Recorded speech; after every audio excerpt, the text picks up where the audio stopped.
Assalamualaikum warahmatullahi wabarakatuh. Innal hamdalillah nahmaduhu wa nasta'inuhu wa nastaghfiruh wa na'udzu billahi min syururi anfusina wa min sayyiati a'malina. May yahdihillahu fala mudhillalah wa may yudlil fala hadiyalah. Wa asyhadu anna sayyidana Muhammadan abduhu wa rasuluhu la nabiyya ba'dah. Allahumma shalli wa sallim ala sayyidina Muhammadin wa ala alihi wa sahbihi ajma'in, amma ba'd.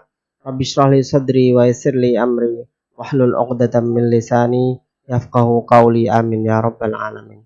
Jamaah rahimakumullah, hari ini kita akan membahas tentang kajian yang sangat penting menurut saya, dan ini wajib kita laksanakan setelah kewajiban kita yang nomor 2, yaitu sholat. Yang pertama adalah sholat, yang kedua adalah membayar zakat. Tentunya kalau pelaksanaan ibadah sholat, datangnya ibadah sholat itu pasti akan berbarengan dengan ibadah zakat. Zakat ini merupakan ibadah, jemaah. Aqimus shalah, tentu di situ wa atuz zakah. Dirikanlah kalian semuanya sholat, pasti di situ ada bayarlah zakat.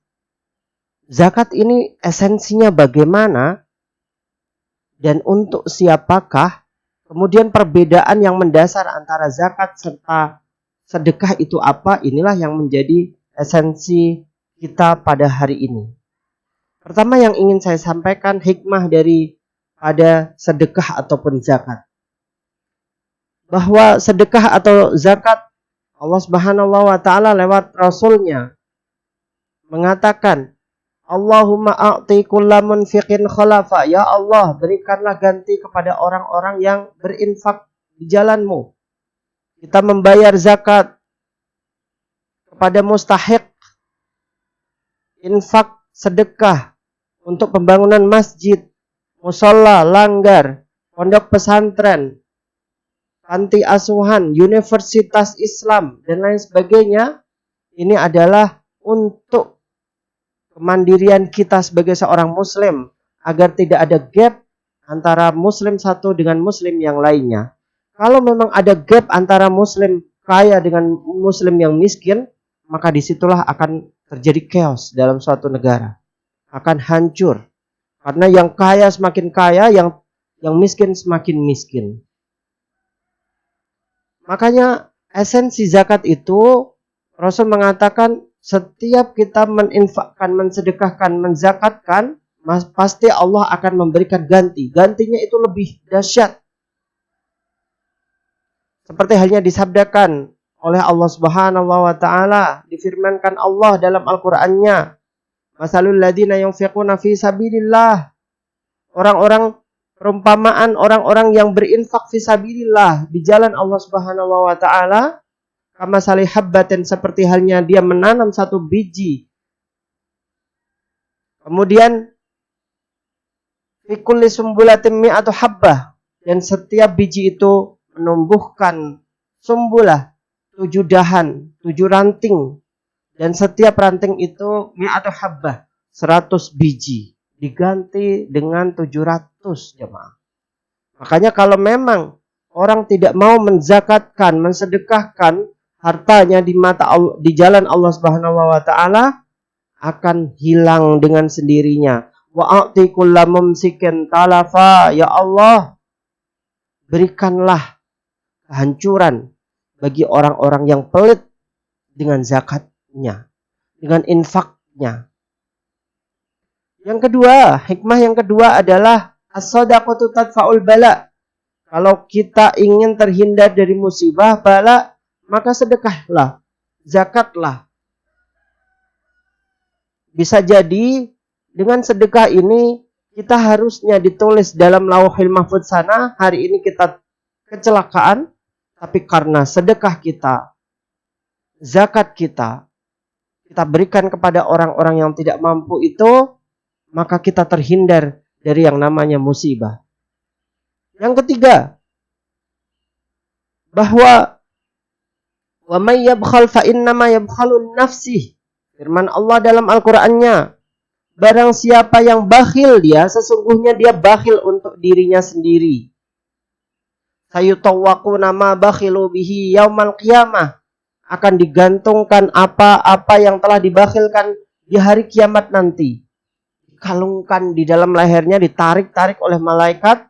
Insyaallah ini adalah pembalasan bagi orang-orang yang pelit di jalan Allah Subhanahu wa taala. Kita sudah diberikan oleh Allah Subhanahu wa taala harta yang melimpah, maka kita wajib untuk menginfakkan, mensedekahkan. Kemudian yang terakhir yang ingin saya sampaikan di dalam hikmah sebelum kita membahas tentang esensi dari zakat adalah sab'atun yudhilluhumullah fi dhillihi. Ada 7 golongan, di mana 7 golongan itu akan mendapatkan naungan di hari kiamat nanti. Hari tidak ada naungan di situ. Siapakah mereka? Salah satunya adalah man tasaddaqa biyamini walam ya'rif shimaluhu. Orang-orang yang mensedekahkan, meninfakkan, menzakatkan kepada orang lain dengan tangan kanannya, sementara tangan kirinya tidak mengetahui dia bersedekah. Saking sirinya, saking rahasianya sedekah tersebut, sampai tangan kirinya itu tidak mengetahui. Artinya apa, saudara pemirsa yang dimuliakan Allah? Bahwa kita kalau memang sedekah, infak, jangan ditampak-tampakkan kepada orang lain. Bisa jadi dengan itulah Allah Subhanahu wa taala akan memberikan payung di mana hari itu panasnya luar biasa. Matahari di atas kepala kita hanya 1 jengkal, panasnya luar biasa. Di mahsyar yang sangat dahsyat, kita menunggu giliran untuk disidangkan di hadapan Allah Subhanahu wa taala. Jamaah rahimakumullah. Sekarang kita akan membahas, setelah kita membahas hikmah dari sedekah zakat, yang kedua adalah apa perbedaan yang sangat urgent dan esensi dari zakat dan sedekah. Pertama, zakat adalah at-ta'abbud azza wa jalla bi'i'ta'i ma aujabahu min anwa'il zakat ila mustahiqiha. Ta'abbud, zakat adalah menghambakan diri kepada Allah Subhanahu wa taala dengan memberikan apa yang telah dia miliki, dan ini bersifat wajib. Zakat itu wajib. Nanti kita akan terangkan bagaimana kewajiban itu. Dan ini ada ketentuannya, satu-satu ada ketentuannya. Nanti kita akan terangkan. Sementara sedekah adalah at-ta'abbud bil infaq minal mal min ghairi ijabin minasyar'i, yaitu menghambakan diri kepada Allah Subhanahu wa taala bukan dari jalan kewajiban yang disyariatkan oleh syariat. Ini berbeda antara zakat dan sedekah. Sedekah itu sunnah, zakat itu wajib. Intinya seperti itu. Yang kedua, bahwa zakat adalah yustaratu laha syurutan mislal hauli wan nisab. Disyaratkan bagi zakat adanya haul 1 tahun, wan nisab, dan ketika waktu ada nisab. Nisab batas minimal apa yang kita miliki, batas minimalnya itu yang diinfakkan, yang dizakatkan adalah itu. Sementara untuk sedekah sendiri fala yustaratu laha syurutun, tidak ada syaratnya. Yang ketiga, az-zakat aujabahullah an tu'tiya lil asnaf muayyana. Zakat wajib diberikan kepada orang-orang tertentu. Asnaf sab'ah, 7 golongan yang bisa kita berikan zakat. Selain itu tidak boleh. Innamas shadaqat, kata Allah Subhanahu wa taala, sesungguhnya zakat ini lil fuqara, untuk orang fakir. Orang fakir adalah orang yang mempunyai pekerjaan dia, 1 harinya tidak dapat untuk mencukupi makanan 1 hari. Contoh, dia memiliki pekerjaan yang gajinya adalah 50.000, sementara keluarga yang dinafkahi, ya, ada 3 anak, 1 istri, itu tidak cukup dengan uang 50.000 tersebut. Sementara wal masakin, Yang kedua adalah miskin, para orang-orang miskin. Miskin adalah di mana dia mempunyai uang, uang itu pas untuk menafkahi satu hari. 100.000 dia dapatnya, sementara yang dinafkahi itu juga 100.000, tidak ada saving di situ. Wal amilin dan amil zakat, ya, baik itu dibentuk dari pemerintah, dalam arti ini adalah Kementerian Agama, yaitu Basnas, ya, ataupun pengurus masjid ketika waktu Idul Fitri, ini adalah amil. Tapi orang amil tidak boleh mengambil banyak-banyak harta dari yang dikumpulkannya, tidak bisa, haram hukumnya. Dia memang sudah mencurahkan waktunya, tenaganya untuk menjadi amil, maka boleh mengambil sebagian saja yang dikira itu sudah cukup untuk mengganti akomodasinya sebagai seorang amil. Wal mu'allafatu qulubuhum, dan orang-orang yang baru masuk Islam. Kita lihat nih, kalau memang dia itu adalah orang kaya, tidak perlu kita berikan zakat. Tapi kalau memang orang miskin, mu'allaf, ya, maka kita berikan, silahkan. Agar kita ada ikatan di situ antara saudara muslim satu dengan saudara muslim yang lainnya. Kalau orang kaya silakan berikan sedekah saja. Ya, ada ikatan di situ. Kalau memang ada berkat kita kasihkan. Ada 7 hari orang tua kita meninggal, ada syukuran apa kita berikan. Kalau memang dia orang kaya. Tapi kalau orang miskin wajib kita berikan zakat. Wafir riqab, hamba saya tidak ada. Wal gharimin, dan orang-orang yang pailit. Dia mempunyai harta banyak tapi hutangnya semakin banyak pula. Akhirnya digusur rumahnya, semuanya hilang. Ini adalah gharimin. Wa fi sabilillah, dan orang-orang yang berjihad fi sabilillah. Terutama adalah para kiai, para asatid, di mana dia tidak mempunyai gaji di situ. Ini banyak sekali kiai-kiai yang kaya-kaya, nggak perlu harus kita berikan zakat. Ya, dia sudah kaya, dia sudah mempunyai pekerjaan tetap, sama seperti saya penceramah, saya seorang kiai, tapi saya sudah mempunyai pekerjaan tetap, yaitu seorang dosen, abdi negara, nggak perlu harus saya menerima zakat. Jangan salah sasaran. Kalau memang kita memberikan kiai itu berupa sedekah saja, berikanlah sedekah saja. Amplop misalkan, tidak mengapa, itu adalah sedekah. Kemudian yang lain, saya akan menyampaikan bahwa sedekah dan zakat ini ada perbedaannya. Ya juzu untuk dia liman dzakaru fi ayati zakat wa li ghairihim. Untuk sedekah itu tidak harus diberikan kepada asnaf sab'ah, golongan 7 yang saya sebutkan tadi. Enggak harus. Orang kaya kita berikan boleh, para kiai yang kaya-kaya pun boleh, mu'allaf, orang yang baru masuk Islam yang kaya-kaya boleh kita berikan sedekah. Itu merupakan sedekah. Kemudian berikutnya, mani'uz zakat yu'adzabu kama ja'a fil hadis. Orang-orang yang mengemplang zakat, tidak mau dia membayar zakat, maka dia akan terkena azab di akhirat nanti, seperti halnya disampaikan oleh Rasul dalam hadisnya. Tapi orang-orang yang sedekah, dia tidak mau sedekah, maka tidak perlu diazab di akhiratnya. Ini kawan-kawan semuanya, jamaah rahimakumullah, harus kita ketahui hal ini. Kemudian 8 al-afdol fi zakat an tu'khadha min aghniya'il bilad. Yang baiknya zakat itu diambil dari orang-orang kaya. Orang-orang kaya kita datangi, ibu, total kekayaannya ada berapa? Wajib zakat sekian dan lain sebagainya. Ini adalah pengurus Basnas yang harus berkata seperti itu. Ya. Sementara as-shadaqah tidak harus ada pengurus yang datang ke rumah kita.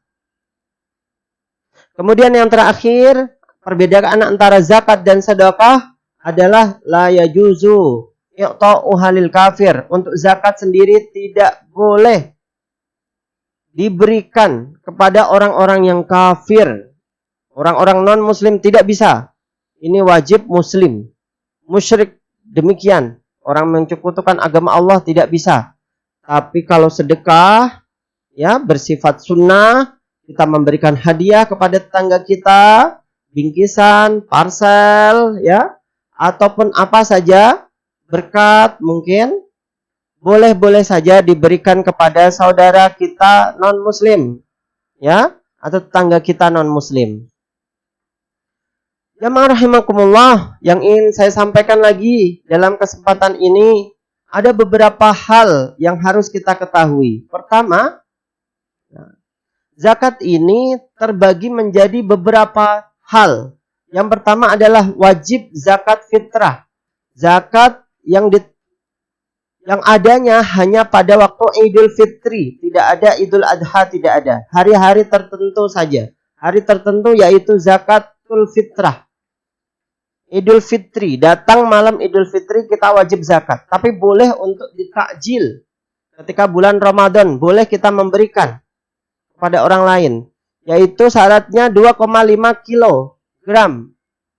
Andaikan anak kita itu lahir, ya, dan itu adalah ba'da maghrib, wajib memberikannya. Tapi ternyata lahir, ba'da asar meninggal, maka tidak harus memberikan zakat untuk anak kita tadi. Yang kedua, ini wajib 2,5 kilogram. Yang kedua adalah zakat mal. Mal ini ada dua ketentuannya, yaitu zakat emas dan zakat perak. Kita misalkan mempunyai emas di almari, kaya kita 85 gram yang kita simpan. Bukan yang dipakai oleh ibu-ibu pengajian. Itu hanyalah perhiasan, ya, perhiasan biasa, bukanlah simpanan. Kita memang mempunyai emas itu lebih daripada 85 gram emas, atau kalau perak adalah 595 gram, ya, totalnya kalau emas itu 1 gramnya sekitar 700.000, berarti 85 kilogram emas adalah sekitar 45 juta yang kita simpan di dalam almari. Atau kita mempunyai tabungan itu di bank.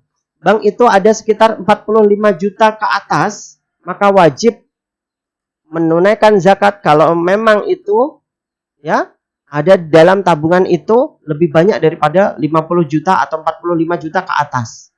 Wajib 2,5%-nya daripada 45 juta itu kita wajib tunaikan kepada orang-orang miskin.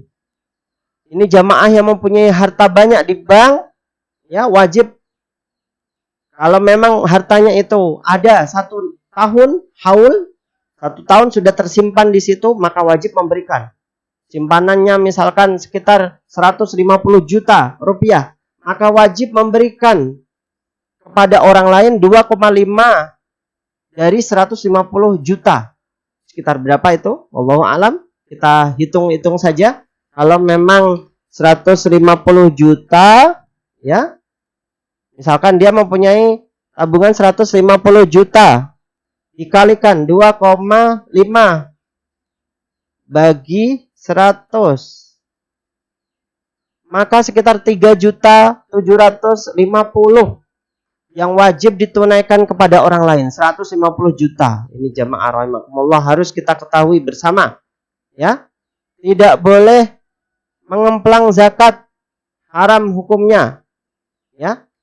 Kemudian jamaah rahimakumullah yang lain, berikutnya adalah zakat binatang.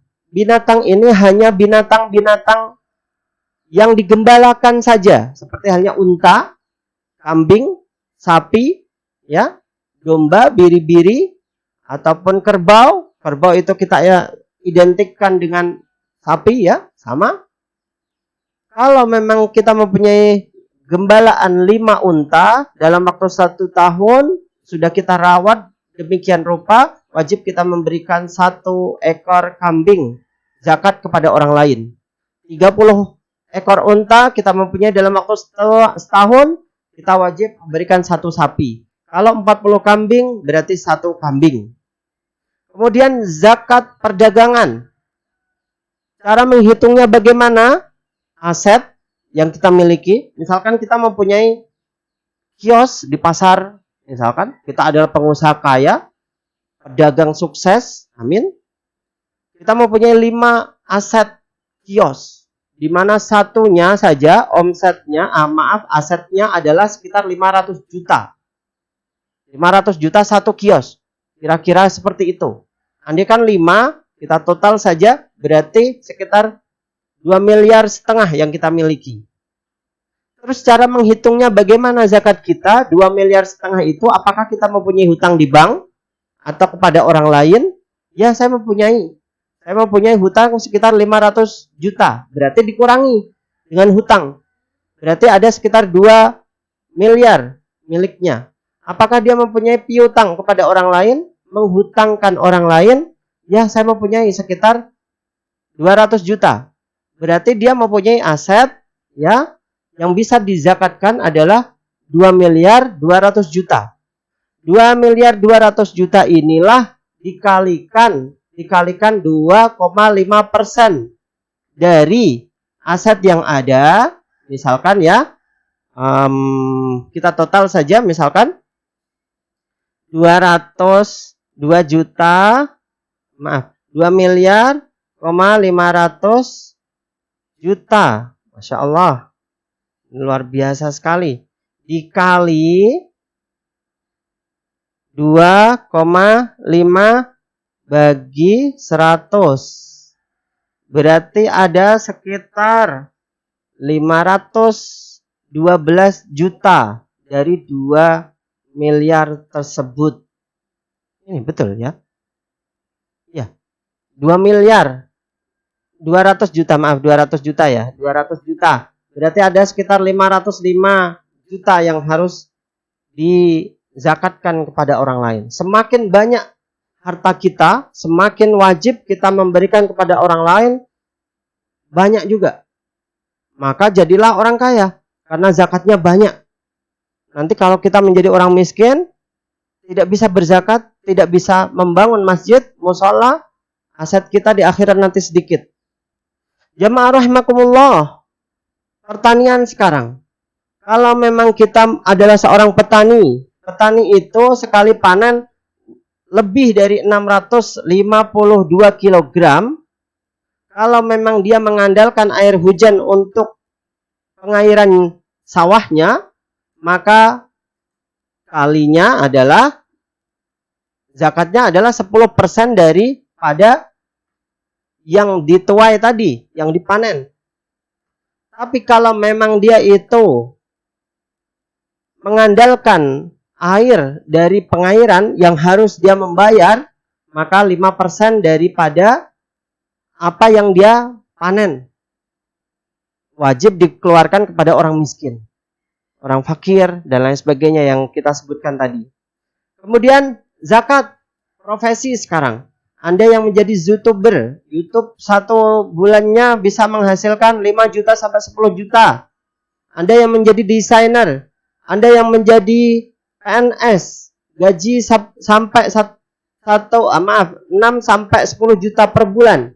Belum tukin dan lain sebagainya, wajib mengeluarkan 2,5% karena dalam total 1 tahun Anda memiliki kekayaan sekitar yang dihasilkan dari profesi tersebut sekitar 48 juta atau 50 juta, setara dengan 85 gram emas, wajib memberikan 2,5% dari harta tersebut kepada orang miskin. Misalkan, seorang PNS 1 bulannya mendapatkan gaji dan tunjangan sekitar 7 juta. Dikalikan 12, sama seperti 84 juta. Berarti 84 juta ini dikalikan ya 2,5 bagi 100% ya. Berarti ini wajib mengeluarkan zakat sekitar 2.100.000 dalam setahun. Anda yang gajinya sekitar 7 juta. Berarti ini sangat sedikit jamaah rahimakumullah. 1 tahun kita mendapatkan profesi, dari profesi kita 84 juta atau 1 bulannya 7 juta, mengeluarkan 2.100.000 dalam waktu 1 tahun. Ini kalau memang kita hitung 2.100.000 itu banyak. Tapi kalau kita keluarkan sedikit demi sedikit, kita simpan ya di almari, ini khusus untuk orang yatim. 1 bulannya kita sudah saving di situ untuk zakat kita, maka itu sangat sedikit insya Allah. Ini yang ingin saya sampaikan dalam pertemuan ini, semoga bermanfaat untuk kita semuanya. Saya ingatkan bagi Anda yang wajib berzakat, maka zakatlah. Jangan tunggu waktu kalau kita sudah tua, kalau sudah hampir meninggal baru zakat, tidak bisa. Bisa jadi sakaratul maut akan datang menjemput kita sebelum kita menunaikannya. Terima kasih. Wassalamualaikum warahmatullahi wabarakatuh.